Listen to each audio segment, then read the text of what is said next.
A divine secret from the Quran. People often indulge in questionable practices regarding wealth, particularly for the sake of their children.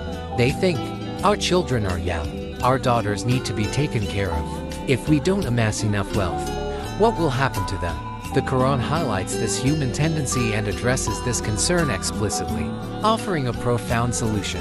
Instead of advising us to hoard wealth for our children, it guides us to adopt taqwa, God consciousness, and truthfulness. Subhanallah, what a remarkable divine secret. The Quran does not say, if you fear your children will face poverty, leave behind an abundance of wealth for them. Why?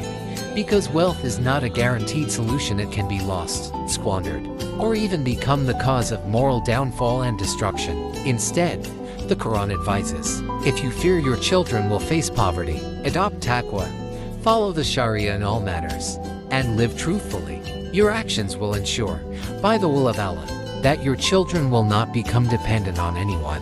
A true story beautifully illustrates this principle. Caliph Abu Ja'far Mansur once invited the renowned preacher, Hazrat Sulaiman bin Maqaidil, may Allah have mercy on him, to his court, and requested some words of advice. Sulaiman asked, O Commander of the Faithful, shall I advise you based on what I have heard with my ears or what I have seen with my eyes? The Caliph replied, advise me with what you have witnessed. Sulaiman began, among the caliphs before you, there was Hazrat Omar bin Abdul Aziz, may Allah have mercy on him. When he passed away, he left behind 11 children and a total inheritance of just 18 dinars. Out of this, 5 dinars were used for his shroud, 4 dinars to purchase his burial site, and the remaining 9 were divided among his heirs. On the other hand, Caliph Hisham bin Abdul Malik left behind a massive fortune. Each of his 4 wives received 80,000 dinars, which was 1/8 of his wealth, excluding properties and estates. The total wealth he left behind amounted to 2.56 million dinars.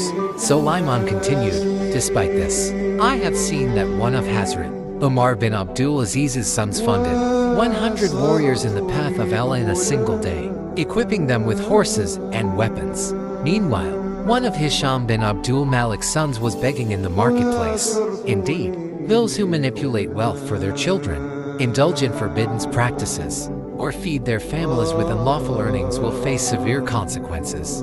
On the day of judgment, their children will hold them accountable, saying, why did you feed us haram?